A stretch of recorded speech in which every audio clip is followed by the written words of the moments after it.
So the topic of panel discussion is perspectives on harmony. So any of you can start. So to define what is happiness and what is harmony, so when we ask the question, what is harmony and what is harmony? What is happiness? And is happiness more subjective or objective? I think happiness is more subjective. So to get a stable happiness, we have to train our mind and transform our mind. Through that, we can get a better and stable and permanent happiness. And harmony, to have a harmony, I think it is very important to have a mutual respect. And when you have a mutual respect, then we can have a more harmonious society. And harmony, to get a mutual respect, I think we need to know the fundamental sameness quality. We all, the living beings, same. We want happiness and we don't want suffering. And more important than that, I think it is very important to remind that we all are related. We all are dependent on each other. And just this simple recognition, I think we can have a huge impact on our outlook. So through that, I think we can build better society and a better world and yes, thank you. Tashi Delik.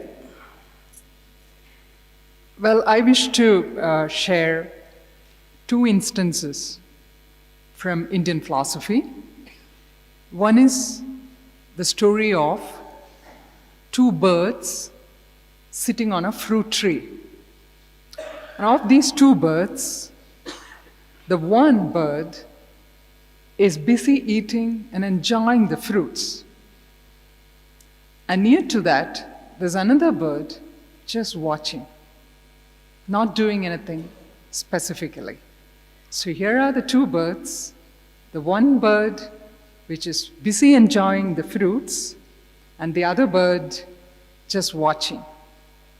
I think harmony would mean a healthy mix of engagement and detachment, to be completely in what we are doing, and while we are completely ourselves in what we are doing, experience a detachment.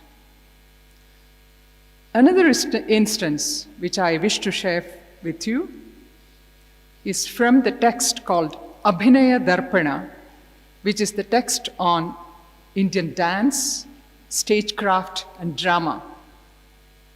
There's a beautiful Sanskrit verse which goes like this.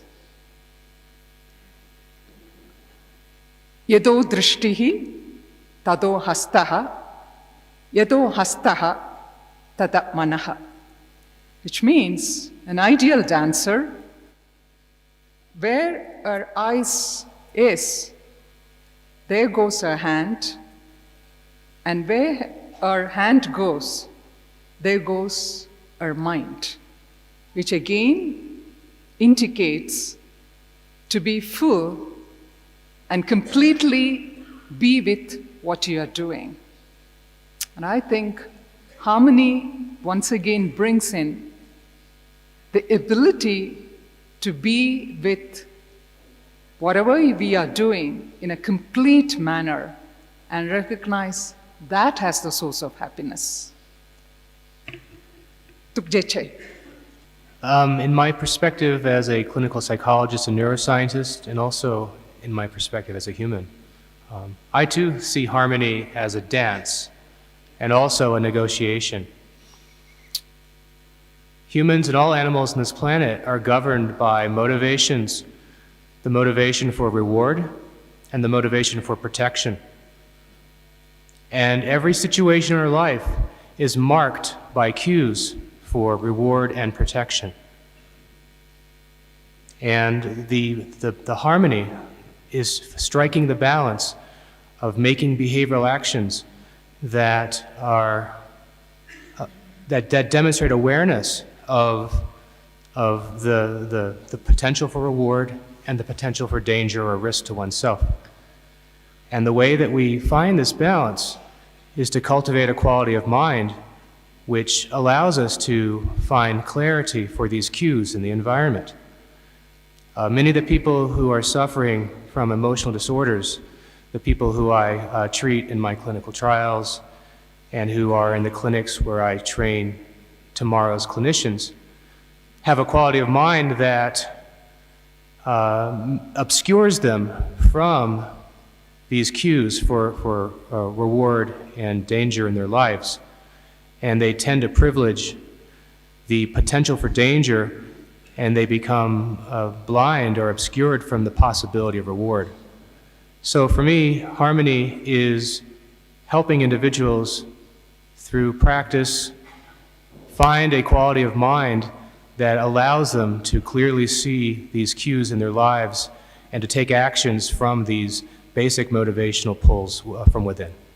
I think it's somewhat similar. I'm reminded of a Zen story where a student is learning martial arts and struggling to perform, and then the teacher takes the student to a river and shows the river and see how the water flows. And there are lots of rocks, and it doesn't get frustrated. It finds cracks, or it flows by the side of the rocks really fairly effortlessly, and tells the student that that is harmony.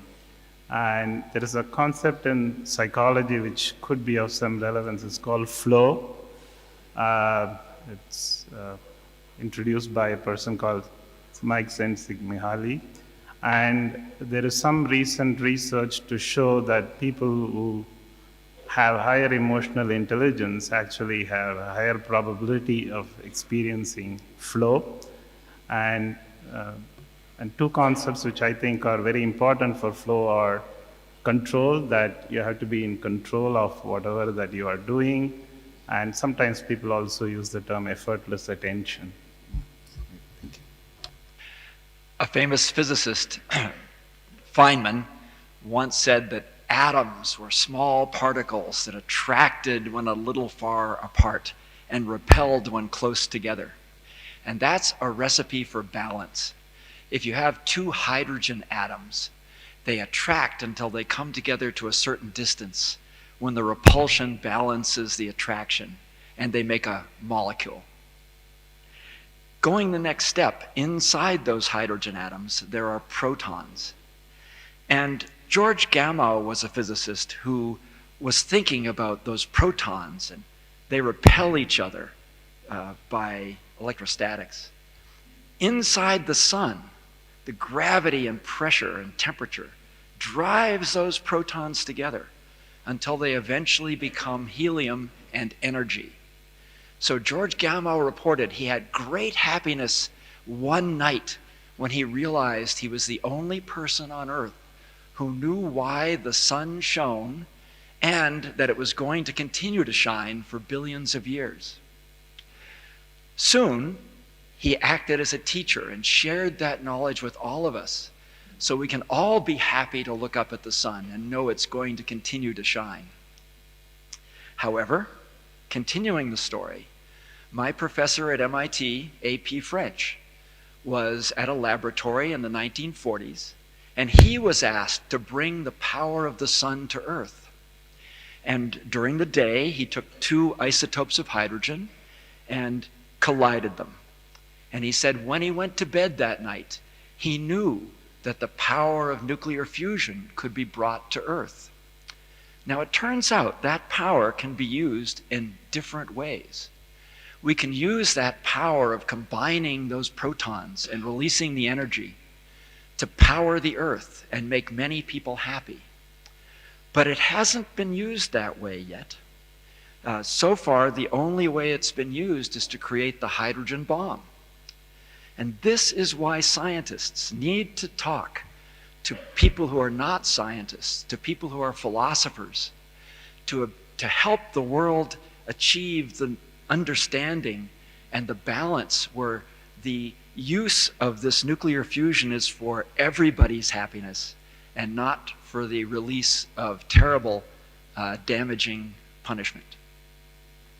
Harmony, in a sense, when we talk about cosmos, and especially from astronomy and astrophysics point of view, in a simpler format, I think it is fundamental cause and root which generates happiness. In our cosmos, there is a harmony, and science is trying to explore, and science is exploring how it exists since 100 years back, from Carl Sagan times. In our own solar system, planetary system, there is harmony, synchronization. That's why it's functioning smoothly. I think what I believe it is a state where we feel comfortness. We feel synchronized to each other. And if we are synchronized to each other, that really generate happiness and that fraternity in that group. I think that is the balanced state. If we are deviating by any means of noise or any disturbance, that may destroy our harmonious state. So meaning achieving harmony in our system, maybe in human life, maybe in our group, maybe in nature, which is already there, ultimate aim through this philosophical, very important line in Indian philosophy, there is no adi, there is no end. That means there is no start, there is no end. Everything is already in this cosmos. So we have to understand. That is all about, from my point of view. I'm a cognitive scientist, and actually in my field we never really talk about harmony and happiness. We just talk about the mechanisms of attention and memory. But actually, if you think about it, it's quite evident that a lot of what we're doing is also about harmony and happiness. Because if you cannot control your mind, if you cannot control your attention, then before you know it, you are swept away by anger, desire, and all of those negative emotions. So my work is in a way motivated by this desire to better understand how the mind works, so that we can learn how to use it more effectively. And from my own experience as a Buddhist practitioner, I know that meditation helps, and Western cognitive science could potentially help us to understand a bit more about why it works in the way it does and what it does exactly. And then hopefully by bringing those two worlds of Buddhist psychology and Western psychology together, we can bring more happiness to a larger group of people. The people in the West that might not be so motivated to develop compassion in the first place might be motivated to improve their attention, but then at the same time, when they get better understanding of their own minds, they themselves will become happier as well, even though that's not their prime motive. I think harmony and happiness are interrelated, and with harmony you get happiness. And when we talk about, and actually my perspective, my approach would be strictly from the Buddhist point of view. And when I say with harmony you get happiness, we tend to think that harmony comes from, when we talk about harmony, there is harmony within as well as harmony without. And most of the time we tend to think from our habitual upbringing that harmony is something out there. And I would like to quote one great Buddhist master by the name of Shantideva.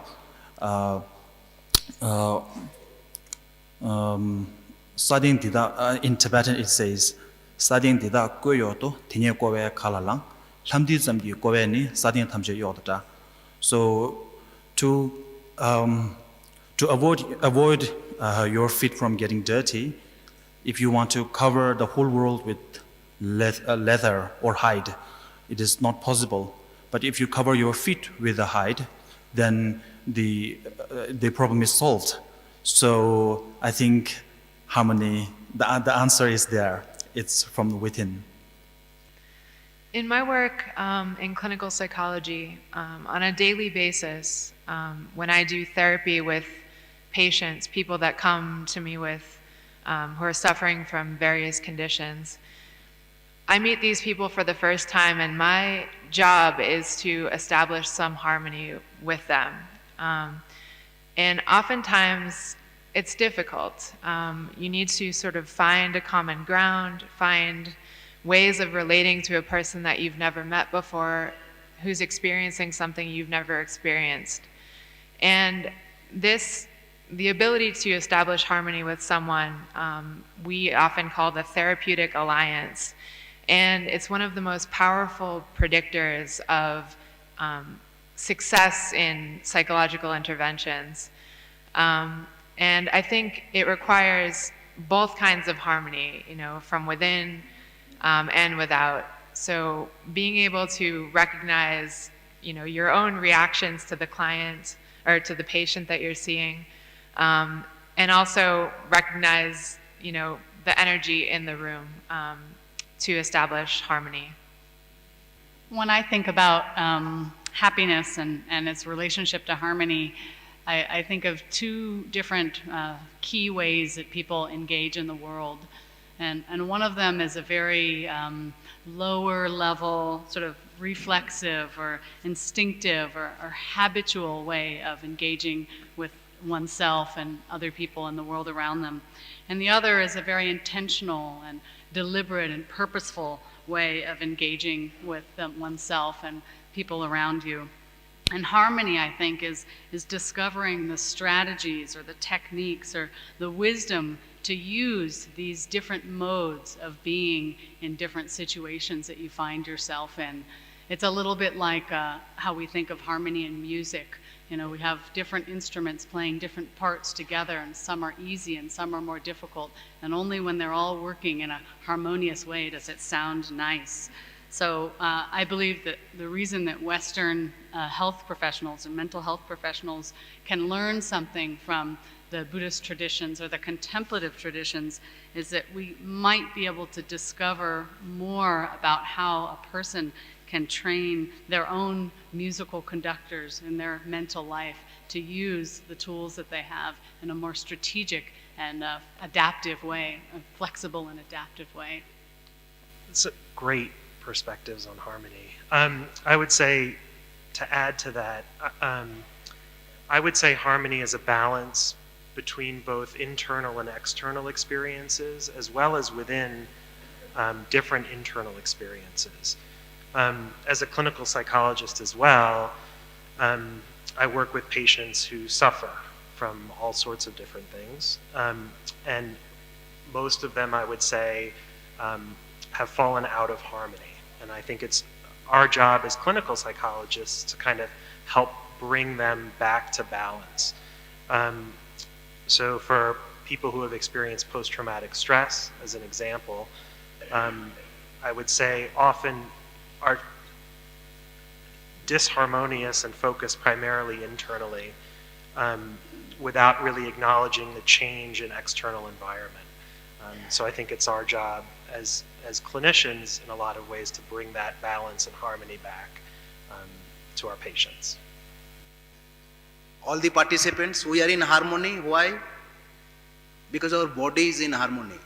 Our heart is beating 72 per minute. Our lungs have been taking respiration 15-20 times per minute. Our intestine is digesting harmoniously everything which we have just had. Liver is metabolizing all those things. That's why we are in harmony. If everybody functions, do their function properly, we are in harmony. This is body harmony. Now come to the head. We always think of in the brain there is only mind. But the 4 or 5 things are working on the brain. Brain is the playground of mind, self, life, and consciousness. Consciousness is that which looks after what is happening in our mind, self, and life. And by which? Information. All this information which is coming from the body, information coming from outside, all these things should be in harmony. Information is the spoiler. If you get a bad information, everything, harmony is disturbed. If you get a correct information, your harmony is restored. body, mind. Now come to the cosmos. We are in the planet Earth, in the star sun. They wade through the interstellar space, intergalactic space, and the inter-universal space, from where the multiple universes are born. Now, that essence, if we are in communion with that essence, we are in harmony with myself, with others, and with the universe. Thank you. Napa Lengelia Kungam San Shu Dushu. Tiringi Tandati Jushi di Tunjita, Digi Induzamba, Penanga, Nangbe Tadukungune, Pezunch, Tungushuna Chanson, Tikaras Shuina, Nanzu Tatumnalia, Chengju to Semji to Zange, Junja Menga Dugone, Semji to Chita, Tashinyam Jigone, Semji to Ni, Sonyare, Chesa Junja Menga Dugone, Shanju to Semji to Ti. Ani 20 dan jawa kan chau tu shuina junde menga dunala semje thamje marishe ba chen ba chin so wa yong chang ba ning je lasams dinde pangrim ju song yong wa re chezang semje thamje marishe ba song du sang ge ji din kham ge semje thamje so so phama re di shen ba chigure song go ya ma re chezang semje khowala thongma thama da thongma me du sang ge semje thamje rang ge chin ge ma chima nyong me du Ani semje thamje ki katin di tanda kibe soso phama di katin da ani chigzong gi dinde ji chenbe thone ani katin chengo ya ji da chenbe zang ma se ani katin chenba chen sotwa katin le samshi chi go ya di ne ge zo ji dön yön de zamba ani ji katin chen ya ji da ta na shi gi da xin nyamji go ne Ani Tinigi, Bezundi, Ani Tunji Seadi, Ani Chotu Yuaji Yungutus, Shua Chise, Dini the Yakuji Chungbayina, Ani Digi Seadi, Koransingi Tubi Yuajilia, Maragungun Munzu Shugus, Jeshua in Tojan. Let me translate this briefly. The Venerable Geshe was saying that in the Buddhist practice there is a practice called cultivating the mind to enlightenment, which can be done through two processes. One is through the cause-effect relationship. You cultivate the needed causes, and then the effect will be the cultivation of this altruistic mind to enlightenment. The second practice is called exchanging the self for others. Both of these two practices of cultivation of bodhicitta are based on the realization that all sentient beings are your mothers, in the sense, not in the sense that they are your mothers right now, but in the sense that they have acted to your mother for countless lives in the beginning. And once you are able to develop this awareness and recognition, then naturally you will be able to remember their kindness. And that leads to the second development of how to repay their kindness. So it is through this process of cultivation of recognizing all sentient beings as something very dear and close to your heart that naturally this will develop the greatest harmony, and from that naturally you'll get that long-lasting peace and happiness.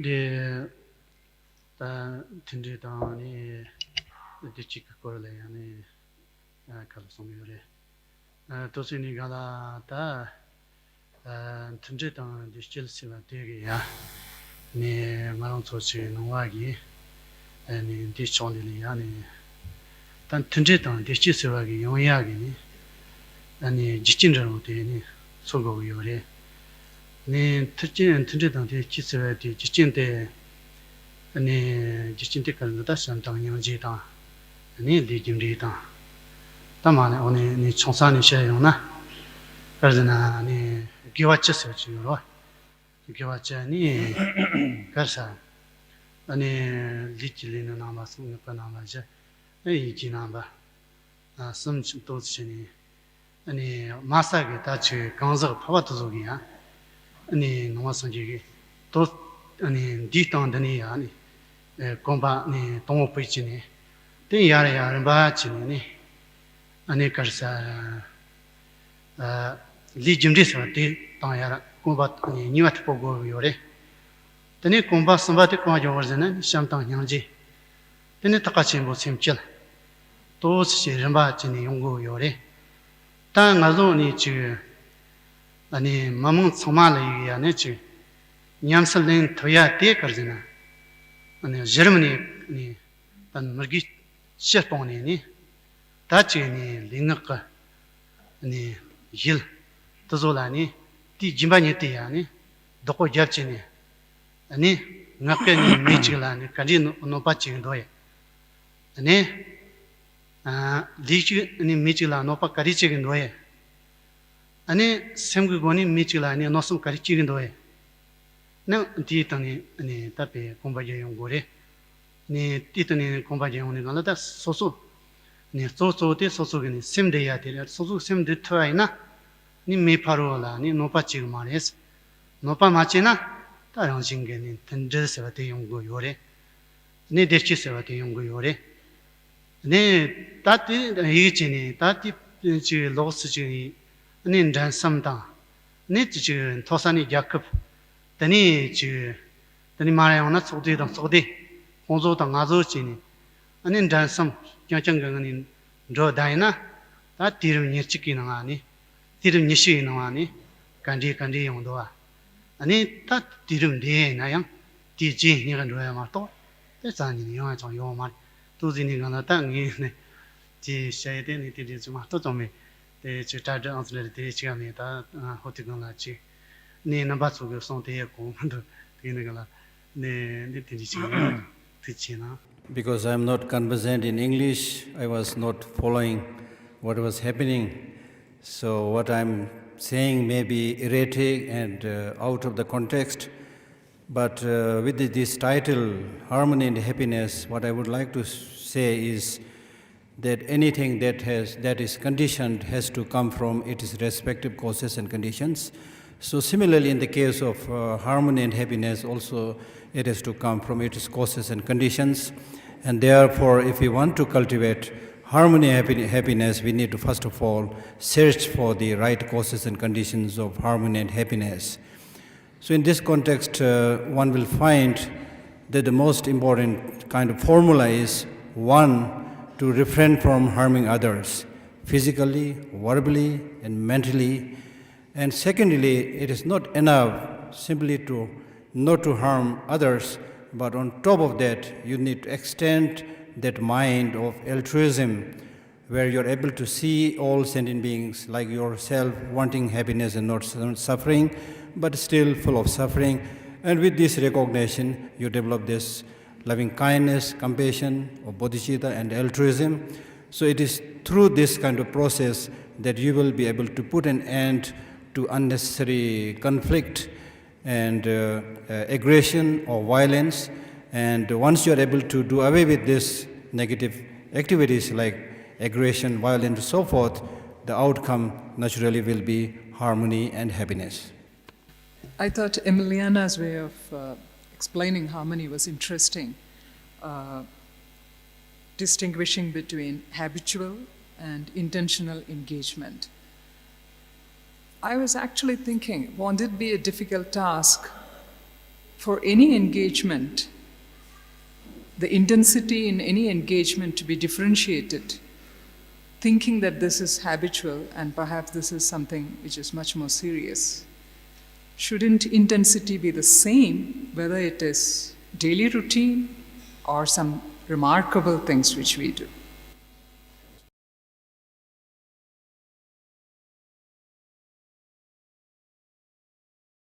I thought of these as more automatic or inherent within us, and the degree to which we have access to these pulls within us may be enhanced by a deliberate process of training the mind so that we can see these cues. So I appreciate what she said. To follow on your point, I think it is important to recognize that the habits and reflexes that we carry aren't permanent or unchangeable. And it's very possible that through practice or training, we can shift perhaps a habit towards aggression or violence into a different kind of habit, so that when we encounter something that disrupts our goals or impedes our desire to approach something. Instead of thinking of aggression and violence, we can think of a cooperative solution or another way to solve the problem. And that's possible through some of the training exercises that I think the Buddhist traditions can offer. So to follow up on my own points and in relation to what's been said, we've been talking about training the mind as a way to potentially increase happiness. I think actually this meeting is quite remarkable and important in that it brings the scientific study of maybe, training the mind and developing, cultivating different capacities of attention together with the bigger questions about what it means to be human and what it means to be kind and compassionate. And if we only focus on training the mind and training our attention, then there is always the danger that, we train our attention to become a perfect sharpshooter or something like that. So I very much appreciate the importance of coming back to our motivation and our intention. I really liked what you said about the birds, the metaphor of the birds. And I think this relationship between, or this balance between engagement and detachment is something I think a lot about in my research and also in my clinical work, right? So, how do we instruct our patients as to when they should be engaging and when they should be detaching? Oftentimes, I think it's very hard to teach that balance, and it's something I struggle with, even to understand sometimes in my own experience. Well, thank you. I think we can have a longer discussion later, but I'll put it very short now. I think detachment may not be possible in a forced manner, right? You engage for 10 minutes you detach. I don't think that's possible. So the only way to detach is observe while you're engaged, because observation brings in detachment.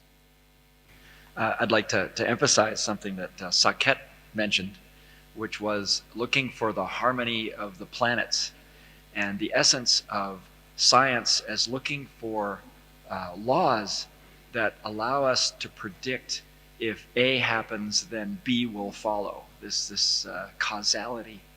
And the search for that harmony in nature, that harmony that may be there for us to discover, or when we do discover it, what do we do with it? So keep in mind that there are harmonies we're searching for, and we sometimes find them, and sometimes we don't.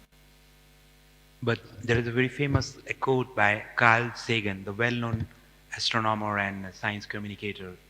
Humans are intentionally searching harmony in the nature. It may be, or it may not be available everywhere. So that is the search or exploration which scientists are trying to understand. Mahatma Gandhi said, there is enough for everybody's need, but not enough for everybody's greed. So it is this kind of negative emotions like greed which is destroying us, which is splitting us into parts. It may not be surprising to note that, at least from my perspective, human beings are the most mischievous animal in this world. We are overly clever or intelligent, so much so that we are trying to control nature, which is an impossible task. Some of the presenters very succinctly and pointed out the need to learn how to flow with the flow, with the changing situation. And that was actually what the Buddha was talking about when he was talking about impermanence, when he was talking about suffering, when he was talking about interdependent origination. He's simply talking about the law of nature. Suffering is not made by Buddha, Impermanence is not made by Buddha. Interdependent origination is not made by Buddha. They are the way things are. So therefore the Buddha was saying that open your eye and see the reality and try to adjust your way of life in accordance with the reality, which we are not doing, and that's why we are today suffocating ourselves, killing ourselves. This morning I was watching, very early morning, I get up around 4. So this morning I was watching a documentary from BBC, and where some of the experts very clearly said that if we don't do something with this carbon emission, we'll very soon reach a stage from where we cannot return back. So number one is that science gives us the knowledge, but majority of the people unfortunately are not informed of these latest scientific findings and knowledges. What they get is technology, another tool to get completely confused and lost. So people are simply fiddling with the gadgets, and these gadgets sometimes to me looks like junks. The world is filled up with junks of all kinds, with very interesting names and nice looking shapes and models, which keeps on updating all the time. And I tell people that we are quite efficient in updating what is outside of us, not necessarily to do good for others, but to sell. But what about updating oneself? We never update oneself, so we remain the same stubborn person, never changing. So number one, we don't get enough knowledge of the latest dangerous, risky situations of the world. Number two, those of us who have the knowledge, we don't practice. So who is going to practice to bring about this change? So that's a very, very challenging task. But in Buddhism, we say that everybody has Buddha nature, so let us not completely give up hope. So what we really need is that through this kind of dialogue and discussion, we need to tell in unequivocal terms that there is no shortcut solution for these major problems. As we say in Buddhism, there is no push-button enlightenment, no shortcut to enlightenment. So we need to, number one, realize the reality, the dangerous situation in which we are living today. Then accordingly, before it is too late, each of us need to take steps which would stop us moving towards committing this global suicide, as I said this morning.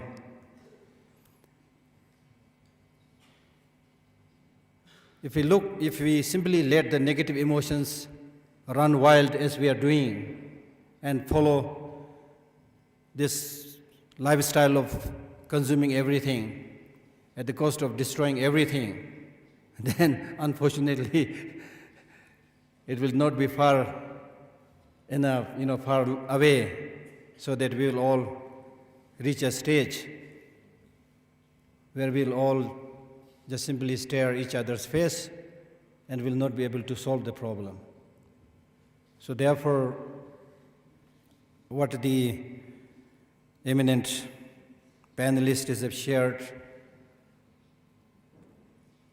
I expect all of you to not only get these knowledges as a kind of information,